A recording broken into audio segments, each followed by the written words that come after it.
Hey everyone, if you're new here, welcome. My name is Keisha and today I'm going to be talking about my most anticipated young adult and adult books of 2022.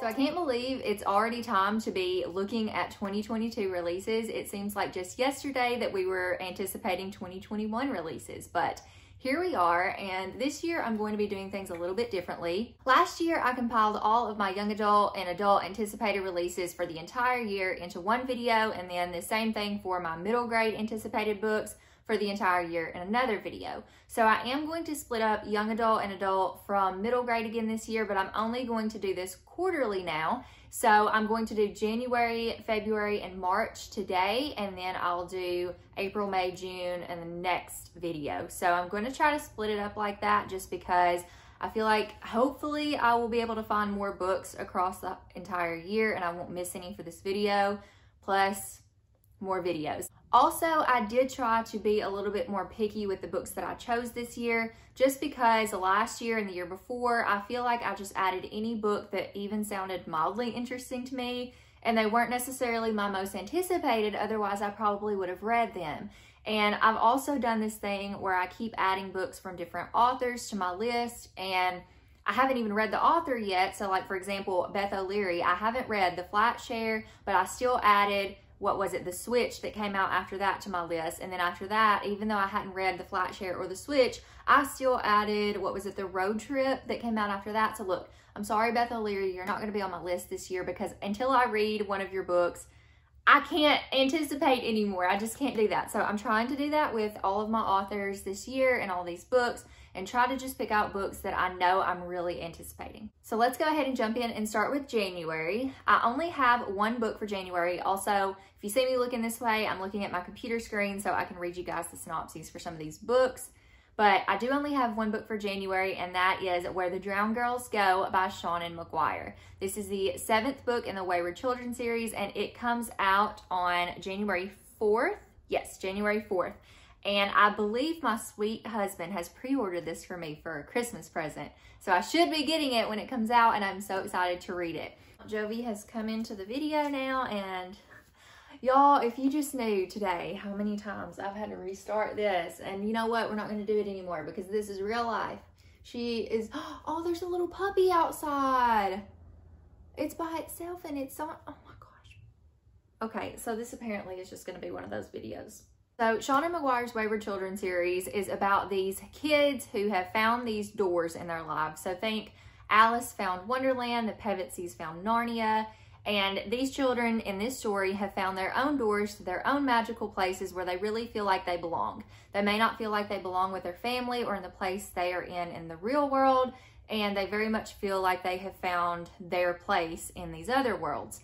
So this takes a bit of a darker spin on that, and these children go into these worlds that are a little bit darker, and for one reason or another, they either get thrown out or they come back home and they cannot go back through their doors. So they end up at Eleanor West's home for wayward children, and the reason that they're there is because Eleanor West is helping them to either get back into their doors and find their doors again, or to adjust back into the real world because there's a good chance they will not find those doors again. I really enjoy this concept. This is a series of novellas, and I've enjoyed most of them. The 4th one, which is called In an Absent Dream, I believe is my favorite, followed by the 2nd book, which is Down Among the Sticks and Bones. Those are my favorites, and I feel like the last book that came out, the 6th book, which was Across the Green Grass Fields, just wasn't as good. But I'm hoping this one will be good. This one sounds like there's going to be a competing school called Whitehorn Institute, and one of the children from Eleanor West's home is going to transfer to Whitehorn Institute and take kind of a different route with them. So that sounds really interesting. I'm hoping that it's going to be a good one. I'm not quite sure how many books Seanan McGuire plans to include in this series, so I'm not sure how many are left, but I feel like they've been kind of hit or miss, so I'm hoping this one is a hit. The next book on my list is Finley, Donovan Knocks Them Dead by El Cazimano, and this book comes out on February 1st.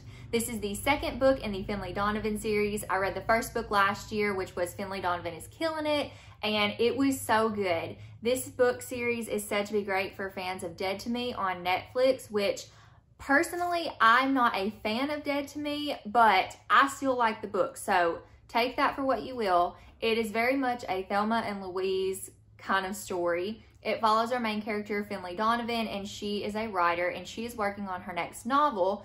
She's writing like a crime mystery novel, and she is meeting with her agent in a Panera Bread when they are talking about the new book, and this woman sitting at a table beside them mistakes her for being a hit woman. So she drops some money in Finley's diaper bag with a name and says, hey, I need you to take care of this person for me. So chaos ensues from there. Finley is not a killer yet, or so it seems. And so she ends up getting together with her babysitter, and they just create this great dynamic duo. There's so much humor in this. It's kind of like a cozy mystery, but it's not super cozy. Like, there's definitely some dark bits of it, but for the most part, I feel like this reads like a cozy, humorous mystery novel. I think that most people would really enjoy this one. Definitely give it a chance if you haven't already, and I'm so excited to read the second book. I actually have the arc for it, and I'm hoping to read that in January.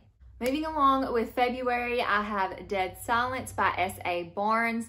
I was a little hesitant to add this one to my list. I wasn't really sure how I'd feel about it because I am just kind of introducing myself to the horror genre, which I feel like I do like some horror novels. And I don't read a lot of sci-fi, but what I have read, I feel like I've enjoyed. So this is kind of a sci-fi horror novel, and it says it's like Titanic meets The Shining, and it's in space. So I don't know what I'm getting into with this, but it sounds good. It says it's a sci-fi horror novel in which a woman and her crew board a decades-lost luxury cruiser and find the wreckage of a nightmare that hasn't yet ended. A ghost ship, a salvage crew, unspeakable horrors. Claire Kovalik is days away from being unemployed, made obsolete, when her beacon repair crew picks up a strange distress signal. With nothing to lose and no desire to return to Earth, Claire and her team decide to investigate. What they find at the other end of the signal is a shock. The Aurora, a famous luxury space liner that vanished on its maiden tour of the solar system more than 20 years ago, a salvage claim like this could set Claire and her crew up for life. But a quick trip through the Aurora reveals something isn't right. Whispers in the dark, flickers of movement, words scrawled in blood. Claire must fight to hold on to her sanity and find out what really happened on the Aurora before she and her crew meet the same ghastly fate. So, that sounds good, but also kind of scary. So I don't know if I'll like it or not, but it sounds really good. I forgot to mention when this book comes out. It comes out on February 8th, if you're interested. So we'll see. I do feel like I am pretty well anticipating it. I want to read more sci-fi. I want to get into more horror. So I'm adding this one to my list and hoping that this is going to be a hit for me. Next up on February 15th, we have One Night on the Island by Josie Silver. So if you have been on my channel for a while, you will know that I loved One Day in December by Josie Silver. I have not yet read The Two Lives of Lydia Bird, but I definitely want to try to get to that one next February, and hopefully before One Night on the Island comes out, because this one sounds really cute as well. It says, when a double booking at a remote one-room cabin accidentally throws two solace seekers together, it feels like a cruel twist of fate, but what if it's fate of a different kind? Spending her 30th birthday alone is the last thing that dating columnist Cleo wanted, but she is going on a self-coupling quasi-sabbatical at the insistence of her boss in the name of re-energizing herself and adding a new perspective to her column. The remote Irish island she's booked is a far cry from London, but at least it's a chance to hunker down in a luxury cabin and indulge in some quiet, solitary self-care while she figures out her next steps in her love life and her career. Mac is also looking forward to some time to himself. With his life in Boston deteriorating in ways he can't bring himself to acknowledge, his soul-searching has brought him to the same Irish island in search of his roots and some clarity. Unfortunately, a mix-up with the bookings means both solitude seekers have reserved the same one-bedroom hideaway on exactly the same dates. Instantly at odds with each other, Cleo and Mac don't know how they're going to manage until the next weekly ferry arrives. But as the days go by, they no longer seem to mind each other's company quite as much as they thought they would. That sounds a lot like the Flat Share to me. I have not even read the Flat Share, but it sounds similar. It's like, what do you call it? Like close proximity, or something like that when they don't want to be, whatever that trope is called. So I haven't read anything like that before, so we'll see if I like this one. But I do tend to love Josie Silver's writing, and I really liked One Day in December, so I'm just saying this might be a good one for me too. Another book that comes out on the 15th of February is Unmissing by Minka Kent. So you may remember that I recently read The Stillwater Girls, mostly because the synopsis gave me The Village vibes, but man, was I surprised by what was happening. The book was so good, very hard-hitting and heartbreaking, but I definitely think it's worth a read, and I do want to give Minka Kent another shot with some more of her books, and this one sounded like a good one. It says, a return from the past knocks a family dangerously off balance, and a novel of spiraling suspense by Washington Post and Wall Street Journal bestselling author Minka Kent. Merritt Coletto and her husband Luca have the life they dreamed of, a coastal home, a promising future, and a growing family. That dream ends with a late-night knock on the door. Weak, broken, and emaciated, it's Luca's first wife, Lydia. Missing for 10 years, presumed dead and very much alive, she has quite a story. Her kidnapping, a torturous confinement that should have ended with her dead, and finally escape. Racked with guilt over the beautiful life they built, Merritt and Luca agreed to help Lydia get back on her feet. It's the least they can do. But the more enmeshed Lydia becomes in Merritt's family, the more questions Merritt has. What is it about Lydia that's especially unnerving? Why hasn't she gone to the police with her harrowing tale? What does she really want of them? The answers, when they come, are terrifying, because Lydia isn't the only one with secrets. That just sounds so good. Can you tell I'm excited about that one? Like, does that not just sound so good? And then I know, like, I really like the Stillwater Girls too. I'm not quite sure about her writing yet, but I'm so ready to try this one out. Unmissing sounds so good. I don't know if a lot of people are familiar with Minka Kent, but hopefully this synopsis will sell you. It comes out February 15th. So if you are into like mystery thrillers, her books aren't really thrillers to me. Like the last one I read wasn't really a thriller, but it still had me on the edge of my seat. It was a great mystery, and I'm really excited to check this one out too. Moving on to February 22nd, I'm so excited about this book too, because when you put atmospheric debut for fans of Jennifer McMahon, hello, don't we all know that I love Jennifer McMahon here? Like, you just asked me, like, instant pre-order, instant buy, like, check, check, check. I don't need to know anymore, but I'm going to tell you more anyways. So this book is called Beneath the Stairs by Jennifer Fawcett, and I'm so excited about this. I think it's a horror novel. Yeah, it's a horror thriller, which it seems to be my thing now. It's for fans of Jennifer McMahon, Simone St. James, and Chris Bojalian. A woman returns to her hometown after her childhood friend attempts suicide at a local haunted house, the same place where a traumatic incident shattered their lives 20 years ago.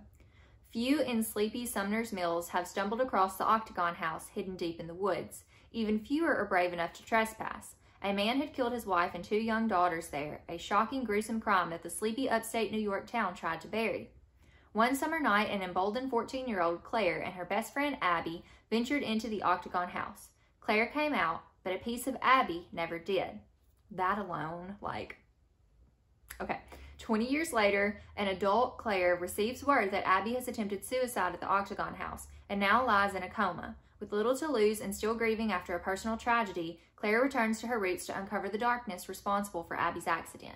An eerie page-turner, Beneath the Stairs is about the trauma that follows us from childhood to adulthood and returning to the beginning to reach the end. That sounds so good. Like, if you guys are not excited about that, who are you? Oh my goodness. If you like horror thrillers, if you like Jennifer McMahon, Simone St. James, and Chris Bojalian, I'm not quite sure who he is, but I don't know everybody. I don't know everything, but this book sounds so good, so definitely add it to your list. I'm so stoked. This may be now, like as of today, because I literally just found this hours before I started to film this video. This might be one of like the top most anticipated releases for me for 2022. Okay, the last book that I have for February comes out again on the 22nd, and this is The Paradox Hotel by Rob Hart.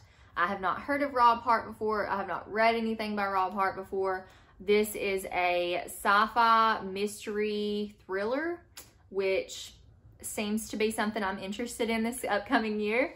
So it says, a locked room murder mystery set at a hotel for time travelers in which a detective must solve an impossible crime even as her own sanity crumbles and this is from the author of The Warehouse. I don't know what The Warehouse is, but For someone with January Cole's background, running security at a fancy hotel shouldn't be much of a challenge, except the Paradox is no ordinary hotel.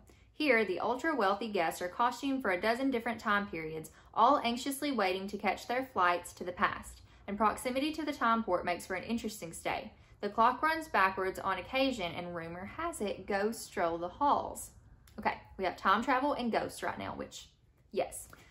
Now, January's job is about to get a whole lot harder because the U.S. government is getting ready to privatize time travel technology, and a handful of trillionaires have just arrived to put down their bids. Meanwhile, there's a blizzard rolling in and the time stream's acting strange, which means nobody's leaving until further notice, and there's a murderer on the loose. Or at least that's what January suspects, except the corpse in question is one that somehow only she can see. Okay, this sounds good. And the accidents stalking their prestigious guests, well, the only way a killer could engineer those is by operating invisibly in plain sight all at once, which is surely impossible. There's a reason January can glimpse what others can't. But her ability is also destroying her grip on reality and forcing her to confront secrets of her own. Because here at the Paradox Hotel, the past is waiting around every corner.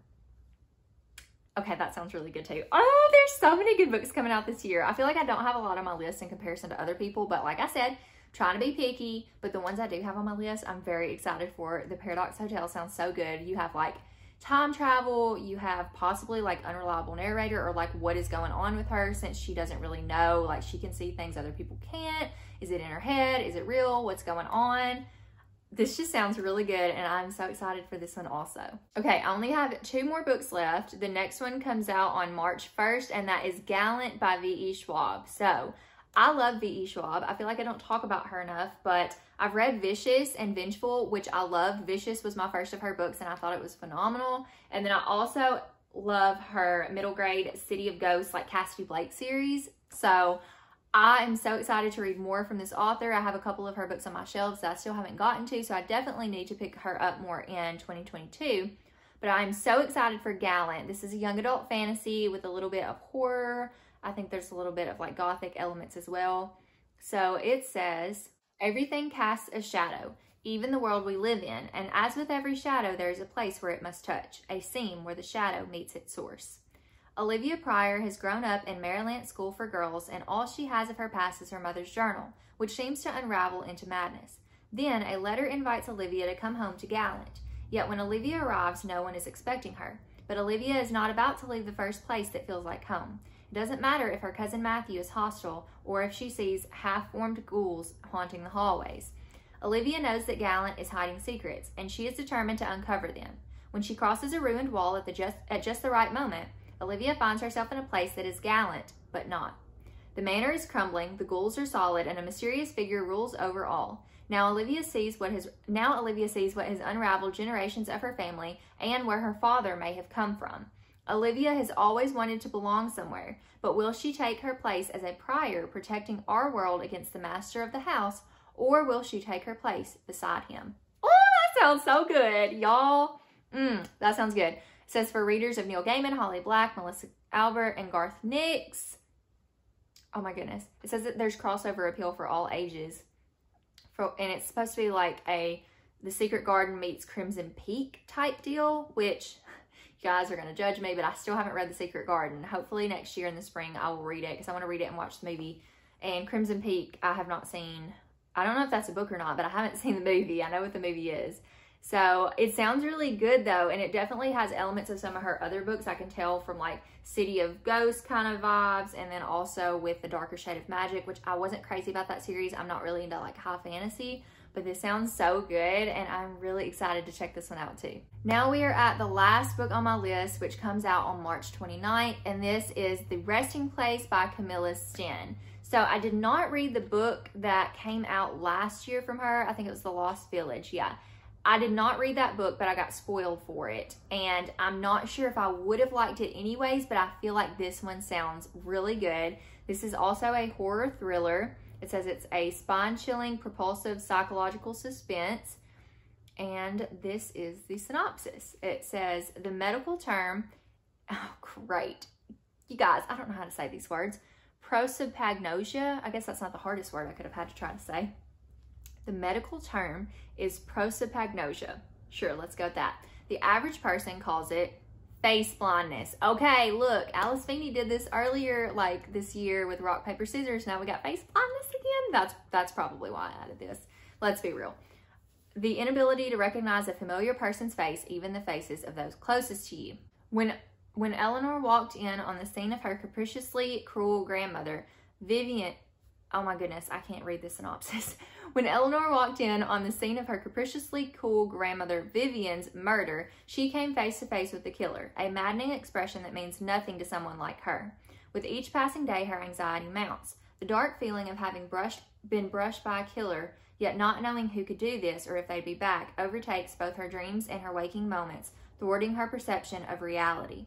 Then a lawyer calls. Vivian has left her a house, a looming estate tucked away in the Swedish woods, the place her grandfather died suddenly, a place that has housed a dark past for over 50 years. Eleanor, her steadfast boyfriend Sebastian, her reckless aunt Veronica, the lawyer, all will go to this house of secrets looking for answers, but as they get closer to bringing the truth to light, they'll wish they had never come to disturb what rests there. That sounds so good too! Oh my gosh.